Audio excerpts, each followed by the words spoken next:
Salam sepak bola, salam sehat, salam sejahtera, dan juga salam hormat saya kepada teman-teman netizen atau warganet yang merupakan viewers, subscribers, and also supporters of channel YouTube Bola Bung Binder. Di konten terbaru hari ini teman-teman, saya ingin membahas tentang transfer update dari dua klub asal kota London, yakni Chelsea Football Club dan juga Arsenal Football Club.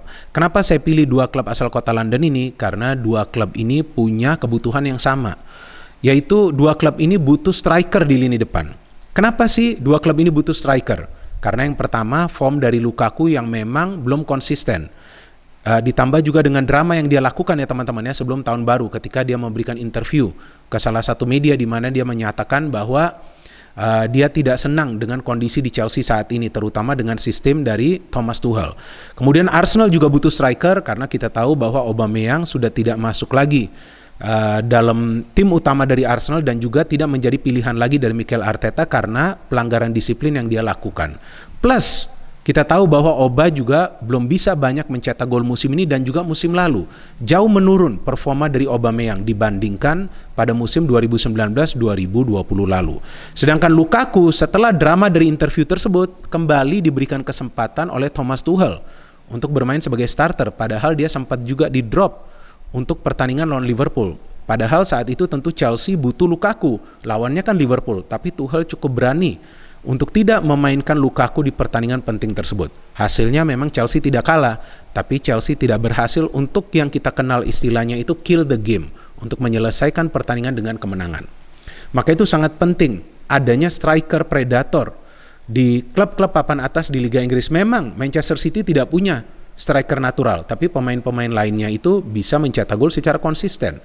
Nah, itu perbedaannya antara City dan juga Chelsea dan juga tentunya Arsenal. Chelsea memang tanpa Lukaku masih bisa meraih kemenangan, masih bisa terhindar dari kekalahan. Tetapi jika Chelsea punya pemain-pemain yang lebih rajin dalam urusan mencetak gol, ya tentu klub ini akan semakin dekat seharusnya jaraknya dengan Manchester City. Apalagi sekarang Chelsea kita tahu juga sudah tertinggal dari Liverpool. Liverpool adalah salah satu tim produktif di EPL saat ini. Tanpa Salah dan Mane juga Liverpool masih bisa meraih kemenangan. Sama juga dengan Arsenal sekarang, kan kita melihat di pertandingan sebelumnya lawan Burnley skor 0-0. Bukan berarti tidak ada peluang, banyak peluang. Tapi pemain-pemainnya tidak bisa melakukan finishing. Lacazette banyak mendapatkan peluang from game to game, tapi tidak banyak juga bisa mencetak gol. Nah, artinya memang dua klub ini perlu penyerang baru. Nah, langkah-langkah sudah mereka ambil untuk bisa mendapatkan penyerang-penyerang baru itu. Yang saya bingung nih, bahwa Chelsea itu mengincar Dembele. Nah, saya agak bingung jika Chelsea itu beneran mengincar Dembele. Karena Dembele ini juga kan kita tahu performanya tidak berkembang di Barcelona dan sering cedera. Dengan masuknya nanti Dembele, ya apa bedanya Dembele dengan Timo Werner dan juga Kai Havertz yang juga kita tahu posisinya sama ya teman-teman ya, yaitu di belakang striker, dan juga kita tahu Dembele lebih banyak bergerak dari sektor wing. Maka itu saya tidak yakin bahwa Chelsea itu akan membeli atau mengontrak Dembele kecuali memang mau tidak mau Dembele itu adalah final choice. Justru menurut saya bahwa Chelsea akan tetap memberikan kesempatan kepada Lukaku walaupun masih ada kebutuhan di lini depan, tapi sambil melihat pemain mana yang kira-kira nanti available. Nah, saya berharap bahwa Chelsea itu bisa mendapatkan Harry Kane. Karena Harry Kane kita tahu sudah tidak akan perlu lagi lah beradaptasi di Liga Inggris kan, dan permainan Harry Kane lawan Chelsea itu di pertandingan London Derby kemarin itu cukup bagus ya, bahkan dia sudah mencetak gol yang dianulir ya. Ya begitulah sekarang di Liga Inggris, sedikit-sedikit VAR, ada yang keputusannya benar, ada juga yang kontroversial. Tapi anyway, saya berharap bahwa Chelsea itu bisa mendapatkan Harry Kane. Jika Chelsea bisa mendapatkan Harry Kane, ya tentu untuk musim depan, nah saya yakin bahwa masalah Chelsea di lini depan itu akan segera terselesaikan. Dan saya juga tidak yakin bahwa Lukaku akan lama bertahan di Chelsea teman-teman, setelah drama yang dia lakukan. Seharusnya pada saat Chelsea lagi bersusah payah meraih poin demi poin, Lukaku tidak boleh memberikan wawancara seperti itu. Ya, saya mengatakan ini karena memang terlihat efek dari wawancara Lukaku itu juga mengganggu tentu rekan-rekan yang lain. Teman-teman tidak percaya, lihat di pertandingan sebelumnya lawan Tottenham Hotspur. Ada beberapa kali itu para pemain Chelsea lain seharusnya bisa memberikan umpan kepada Lukaku, tapi tidak diberikan. Ziyech, Mount tidak memberikan umpan pada saat mereka bisa memberikan umpan. Mereka pilih untuk syuting langsung. Mount tendangannya di save, Ziyech juga ada tendangannya di save, dan jika saya tidak salah dia juga mencetak gol. Ya, saya kan punya short term memory, kadang-kadang saya cepat lupa. Nah, artinya memang sekarang terlihat bahwa rekan-rekan lain dari Lukaku itu juga tidak akan selalu memberikan bola ke Lukaku. Nah, ini bisa sangat berbahaya untuk Chelsea. Dan yang kedua yang Chelsea perlu lakukan adalah membeli pemain-pemain di lini pertahanan. Karena yang saya baca juga beritanya bahwa Cesar Azpilicueta kemungkinan besar akan gabung ke Barcelona. Kemudian Rudiger belum perpanjang kontraknya, Christensen juga belum perpanjang kontraknya. Rudiger bisa juga nanti jika ditawar oleh Real Madrid pindah ke sana. Christensen juga sama, jika ditawar oleh salah satu klub besar lainnya di Eropa bisa juga pindah ke sana. Ya, dan yang saya baca beritanya bahwa kemungkinan besar Jules Koundé yang akan gabung ke Chelsea, tapi untuk musim depan, nah itu juga bisa menjadi pembelian yang penting ya. Usianya juga baru 23 tahun. And how about Arsenal? Ya, Arsenal tentu butuh striker. Nah, yang saya baca beritanya dan perkembangannya mulai serius, ya, memang si Vlahovic sudah off. Vlahovic sudah pilih Juventus. Kadang-kadang sulit juga ya kita sebut nama-nama pemain ini. Vlahovic ya. Jadi Dusan Vlahovic itu ternyata sudah pilih Juventus. Nah, artinya sekarang opsinya untuk Arsenal ada dua, teman-teman. Ya, yang bisa segera nih mereka dapat.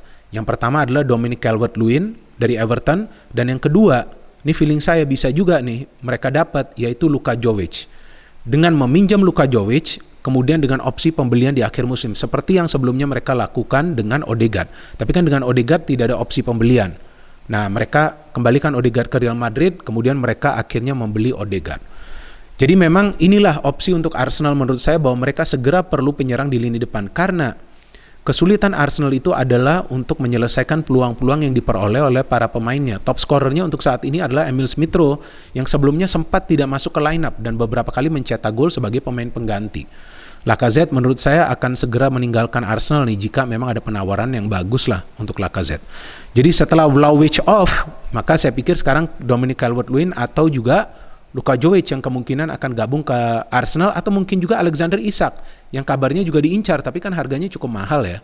Jadi belum tentu juga Arsenal akan mendapatkan Isak, dan juga pemain lain di tengah yang diincar adalah Arthur Melo yang menurut saya bisa menjadi pembelian yang bagus, tentu untuk bisa menggantikan peran dari Partey atau juga Granit Xhaka. Menurut saya ini bisa juga menggantikan peran dari Partey, meskipun Arthur Melo adalah adalah pemain tengah yang biasa membangun serangan kan. Nah, jadi saya pikir jika ada dua pemain kreatif di tengah dari Arsenal, tentu itu juga akan membantu para pemain untuk membangun serangan. Jadi tinggal menempatkan satu pemain defensif aja di sana. Ya, kemungkinan itu adalah Granit Xhaka kan, karena kita tahu form dari Partey juga belum baik. Padahal dia adalah pemain penting yang dibeli dari Atletico Madrid. Jadi itu dia teman-teman yang update yang bisa saya berikan.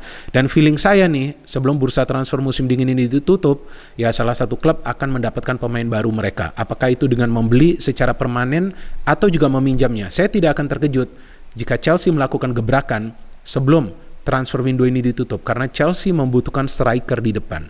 Persoalan Chelsea untuk memenangi pertandingan adalah karena mereka sulit memecahkan deadlock ketika mereka menghadapi tim-tim yang bertahan total atau tim-tim yang melakukan high press, seperti di pertandingan lawan City, kemudian juga seperti di pertandingan lawan Brighton. Dan Lukaku setelah drama tersebut baru bisa mencetak 1 gol lawan Chesterfield.